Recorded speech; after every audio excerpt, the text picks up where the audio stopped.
Boa noite, meus amigos. Estamos aqui reunidos para o nosso Dia da Palavra, ouvir o que Deus vai nos falar. Estamos acompanhando aqui a reflexão do dia 5 de maio, encontro 13. Vamos iniciar então com a oração do Espírito Santo. Vinde, Espírito Santo, enchei os corações dos vossos fiéis e acendei neles o fogo do vosso amor. Enviai o vosso Espírito, e tudo será criado, e renovareis a face da terra. Oremos, ó Deus, que instruístes os corações dos vossos fiéis, com a luz do Espírito Santo, fazei que apreciemos retamente todas as coisas, segundo o mesmo Espírito, e gozemos sempre de sua consolação, por Cristo nosso Senhor. Amém. E assim então, meus amigos, nós estamos acompanhando ainda o profeta Isaías. E hoje começamos o capítulo 56. Como já temos falado antes, Isaías é composto de 3 partes, 3 livros, podemos dizer, e aqui nós estamos no último, o terceiro livro de Isaías, quando o povo estava de volta a Jerusalém do exílio na Babilônia. Então, claro, eles estavam muito preocupados, com razão, pela construção de sua cidade, construção de suas casas, de sua vida, do templo e de tudo que vai recomeçar. Isaías procura reanimá-los, é claro, e tem passagens muito bonitas. Hoje nós vamos iniciar aqui Isaías capítulo 56. Eu vou ler o texto e depois nós vamos comentar. Assim diz Javé: observem o direito e pratiquem a justiça, porque a minha salvação está para chegar e a minha justiça vai se manifestar. Feliz o homem que assim se comporta, feliz o homem que nisso persevera, quem observa o sábado sem profaná-lo e preserva sua mão de fazer qualquer mal. O estrangeiro que aderiu a Javé, não diga, com certeza Javé vai me excluir do seu povo. Nem o eunuco diga, não passo de uma árvore seca, porque assim diz o Senhor: os eunucos que observam meus sábados, que escolhem o que me agrada e ficam firmes na minha aliança, eu lhes darei na minha casa, dentro de minhas muralhas, um lugar e um nome que valem mais do que filhos e filhas. Darei a eles um nome eterno que nunca desaparecerá. Aos estrangeiros que aderiram a Javé para prestar-lhe culto, para amar a Javé e serem seus servos, que observam o sábado sem profaná-lo e ficam firmes na minha aliança, eu os levarei para a minha montanha santa. Vou fazê-los felizes na minha casa de oração.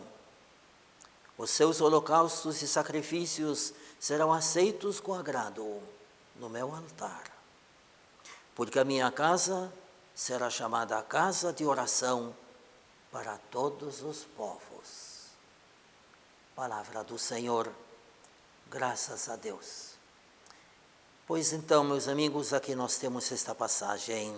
Aliás, começo pelo fim, é a parte muito bonita. Aqui diz assim, oráculo do Senhor, que reúne os israelitas, diz: a minha casa será chamada casa de oração para todos os povos. Temos 2 coisas aqui. Minha casa será casa para todos os povos.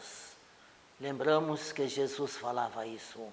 Jesus, quando derrubou as mesas dos vendilhões do templo, ele dizia: minha casa é casa de oração. Olha aqui, a minha casa será chamada casa de oração e mais, para todos os povos, não exclui a ninguém. Pois então, vejamos, esta parte da leitura de hoje se divide em duas sessões. A primeira parte, do versículo 1 a versículo 2, fala sobre a lei de Deus. Então, ele diz assim: o povo deve observar e praticar o direito e a justiça. Aliás, claro, toda a lei de Deus é essa. Observar, quantas vezes se repete esta palavra? E praticar. Jesus diz: aquele que ouve minha palavra e não coloca em prática, vai para a ruína. É como uma casa construída sobre areia. Então, observar e praticar e perseverar. E ainda aqui coloca bem-aventuranças. Feliz o homem que assim procede. Feliz o homem que persevera. São as bem-aventuranças. Claro que tudo isso aplica para nós. Aqui diz observar. Observar o quê? Ele coloca duas coisas aqui. A lei de Deus e insiste no sábado. O que é o sábado? Olhamos por enquanto para o Antigo Testamento. O sábado é o sétimo dia, em honra a Deus que no sétimo dia da criação descansou. Então, para o povo judeu, no Antigo Testamento, o dia de sábado era um dia muito importante e tinha muitas restrições. Até hoje, não pode fazer nada. É uma observância muito rígida. Nem em casa, nem cozinhar, nem varrer, nem sair na rua, era muito, muito rígida. Mas a intenção disso era de colocar a Deus em primeiro lugar. Aliás, como dizem os mandamentos, amarás o Senhor teu Deus acima de todas as coisas. Então, o sábado. Também nos 10 mandamentos, nós notamos que os primeiros 3 mandamentos dos 10 mandamentos colocam em prática isto. Então, o que eles dizem? Não terás outro Deus a não ser eu. O segundo, não tomarás o seu santo nome em vão. Terceiro, observarás o dia do Senhor, o sábado. Então, isso é muito importante para mostrar que nós trabalhamos 6 dias, se nós cuidamos das nossas coisas, da nossa vida de cada dia, durante 6 dias, nós precisamos parar. Os trabalhadores precisam parar, os escravos precisavam parar. E isso também aplicava principalmente a estes, que não tinham dia de repouso, de descanso. Mas não é só descansar fisicamente, é procurar o Senhor. Amar o Senhor teu Deus, ou adorá-lo no dia dele. E mais ainda, continua, ele diz, observando o direito e a justiça, que estão nos 10 mandamentos, não é? O direito e a justiça. Claro que o sábado era para o Antigo Testamento, como sabemos, nós no Novo Testamento, todos os cristãos, nós seguimos o domingo, o 8º dia, ou então o primeiro dia da semana. Por quê? Porque no Novo Testamento, o dia maior mesmo é o dia da Páscoa, o dia da ressurreição do Senhor. Portanto, o domingo é a nova criação. A antiga criação passou, agora começou a nova. Eis que faço novas todas as coisas, novo céu e nova terra. E assim, então, nós temos o dia do domingo. Como aqui nessa passagem Deus insiste na observância do dia de sábado, deve insistir também a mesma coisa sobre o dia do Senhor. Nós tivemos este tempo de pandemia e muitas pessoas se acostumaram a não ir à igreja. Está na hora de voltar. Estamos já abertos. Precisa voltar. A igreja é a casa de oração, como diz aqui. A igreja é o lugar da reunião, o lugar da comunidade. Claro que nós devemos observar o direito e a justiça, viver em casa, na nossa família, fazer as nossas orações, mas isso não dispensa o dia do Senhor, o dia consagrado, o domingo. E que não seja um dia apenas de novelas, futebol e passeios, mas, acima de tudo, a presença de Deus pela oração e pela Santa Missa. A segunda parte da leitura de hoje é diferente. Fala sobre o estrangeiro e o eunuco. Eunuco era homens castrados que cuidavam dos haréns, dos reis, etc. Bem, esses aí, pelo Deuteronômio, eram excluídos do templo de Deus, não podiam participar de nada. O estrangeiro e o eunuco eram discriminados. O Deuteronômio, como sabem, é um livro muito antigo, fica no tempo de Moisés, não é? Deuteronômio significa as segundas leis. Ali tem um mundo de leis, além dos 10 mandamentos, que são importantes, mas tem centenas de leis. E claro que aquelas leis foram feitas para o tempo, nas circunstâncias do tempo. E de fato aqui já começa a mudar. Se Deuteronômio capítulo 23 exclui, discrimina o estrangeiro e o eunuco e proíbe deles entrarem no templo, aqui não. Aqui ele admite, ao contrário, ele fala muito bem e Deus diz, eles são meus amados, meus escolhidos. Bem, então, nós aprendemos aqui duas coisas. Primeiro, a evolução das leis. Claro que certas leis humanas, não os 10 mandamentos, isso não muda, mas certas leis humanas dependem das circunstâncias e dos costumes. Claro, entre também vários povos, têm costumes diferentes, e a palavra de Deus continua perfeita, mas adaptada aos lugares e às pessoas. O próprio Jesus, no Sermão da Montanha, dizia 7 vezes, ouvistes o que foi falado, mas eu vos digo. Jesus, que é maior que Moisés, maior que os profetas.